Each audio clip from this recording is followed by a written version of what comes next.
is Jenna and today is day 6 of BOOKMAS. Today's topic is the top 12 favourite reads of 2020. I am so excited. I had a bit of a lackluster reading year this year, I guess is the best way to describe it, but honestly I feel like this entire year was lackluster, so I'm not all that surprised that my reading wasn't incredible. But I did read some really great books out of the, I don't know how many I've read so far, but out of the ones I have read, I did manage to get 12 books that I absolutely fell in love with this year, and only one of them is a reread. So I feel pretty chuffed about that. Before we get into things though, if you don't know what BOOKMAS is, it is something that was created by HAILEY from the channel HAILEY and BOOKLAND. I'll leave a link to her channel in the description box below. Definitely go and check her out. This year HAILEY is doing 31 videos, wrapping up the year and just celebrating Christmas all together. It's an insane amount of videos. I'm incredibly in awe of her being able to do that. I am just doing 6, which I think is much more manageable. And as I said, today is the top 12 favorites video, so we are just going to jump straight in. So coming in at number 12, we have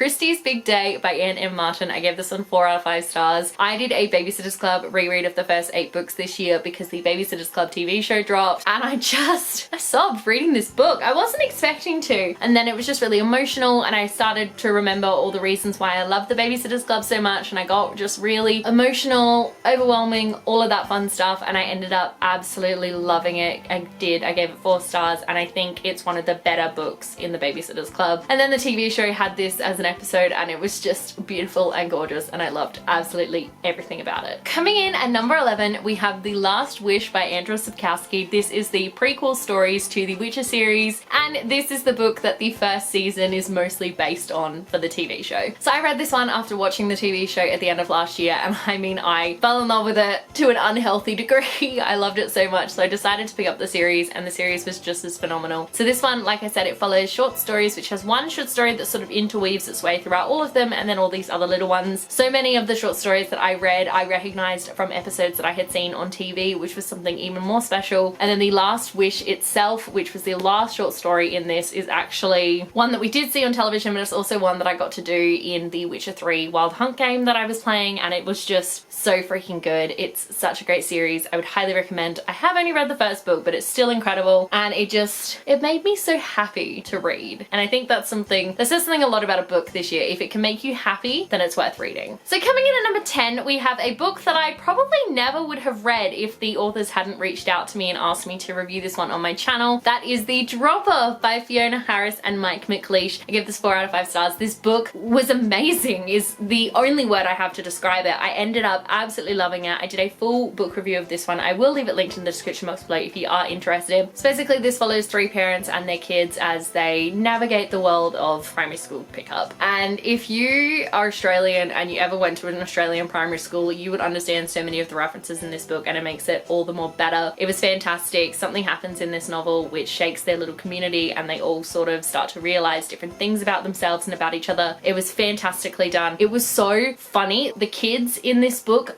I was in stitches most of the time reading it. It was absolutely hilarious. There is also a web series that I did then go and watch, and it was fan-freaking-tastic. I loved everything about it, and I would actually really highly recommend this book. Coming in at number 9, we have Venom by Bex Hogan. This is the second book in the Viper trilogy, which, no, it's not the Viper trilogy, it's the Isles of Storm.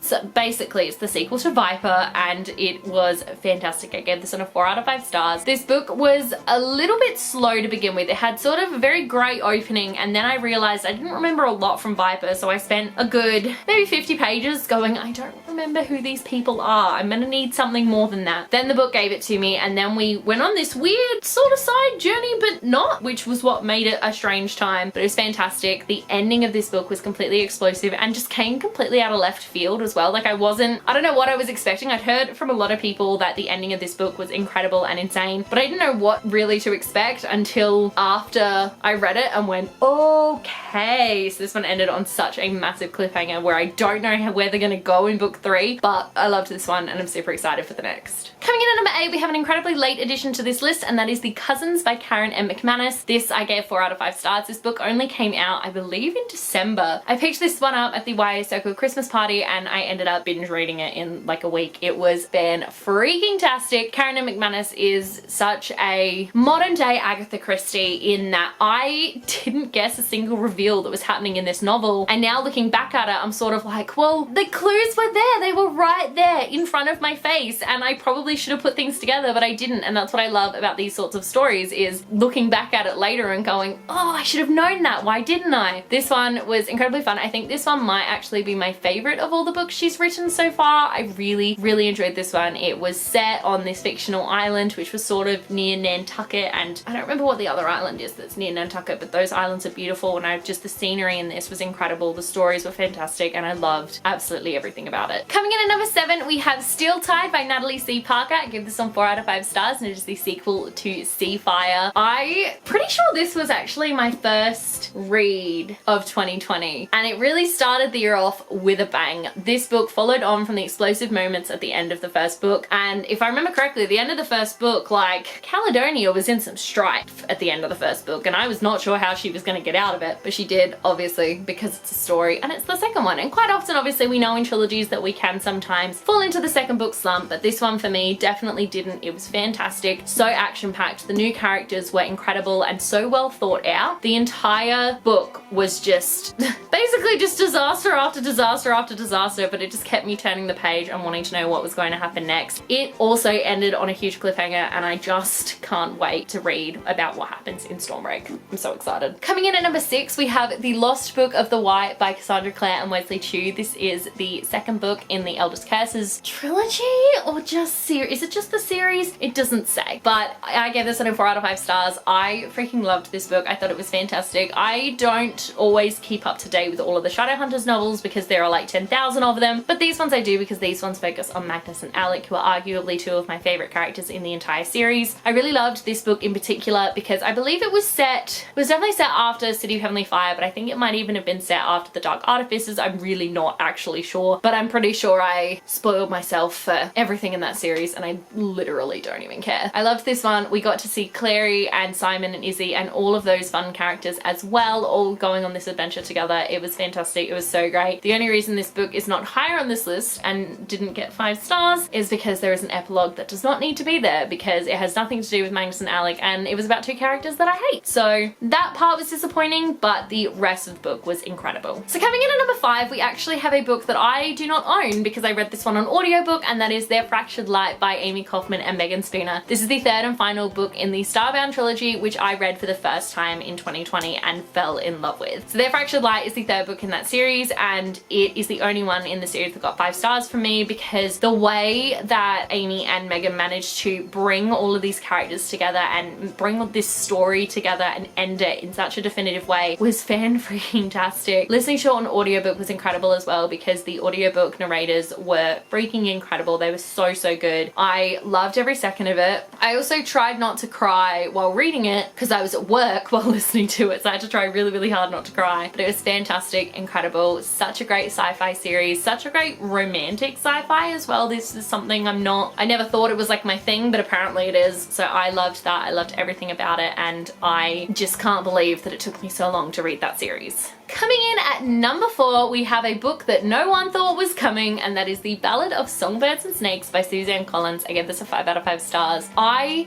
really loved this book, and I know that a lot of people didn't. A lot of people said it didn't live up to its potential, but for me it did, because we got so much more of Panem and so much more history of the world in things that I absolutely did not think about when I read The Hunger Games for the first time, because that story is so rooted in Katniss and the rebellion and everything that's happening. To go back to this one and see this incredible history taking place was really quite phenomenal, because we got answers to things that we didn't know we had questions to back in The Hunger Games. This is set only 10 years after the Dark Ages, or the Dark Days? Dark Days. And so because of that, everything is not as it seems, and it was really great. One thing that I really loved in particular about this book was the handling of Snow's character. Obviously everyone was really nervous that this was going to be Snow's redemption arc, and it wasn't. It just showed that Snow was someone who believed he was doing the right thing the entire time, and he does not waver in his mission to be the absolute best person that he can be, which to us is a terrible person, but for him, he absolutely doesn't see that what he's doing is wrong. And I think that is an incredibly dangerous person, but someone that I loved reading about. Oh, and now we get down to the top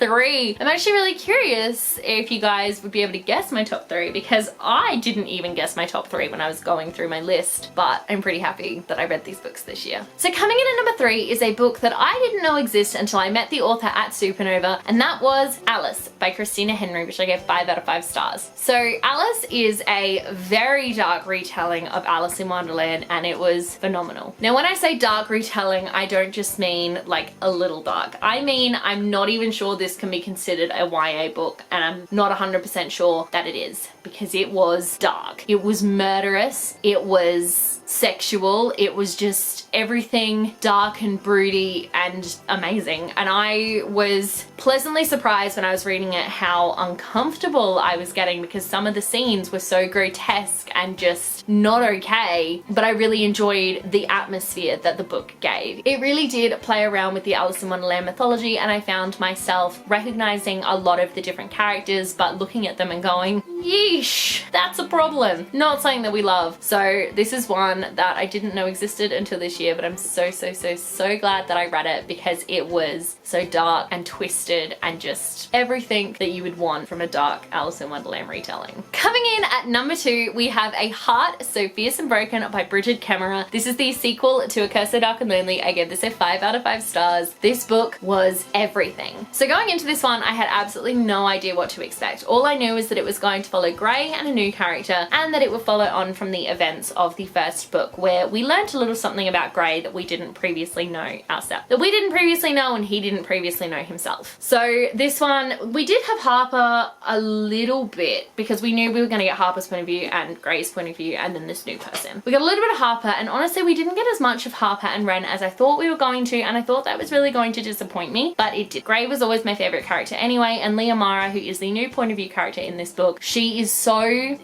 to me, she was both different to Harper, but also shared a lot of the same similarities in that they both wanted the same sort of thing. They both wanted the best for their people. They wanted it was always about their people, their subjects. And I think that in itself is fantastic. And I loved reading about this. The new characters that we got were incredible. Seeing the old characters, but also seeing them start to maybe turn on Ren a little bit was something that I just wasn't expecting. And it really took me on such a wild roller coaster ride, and I loved absolutely every second.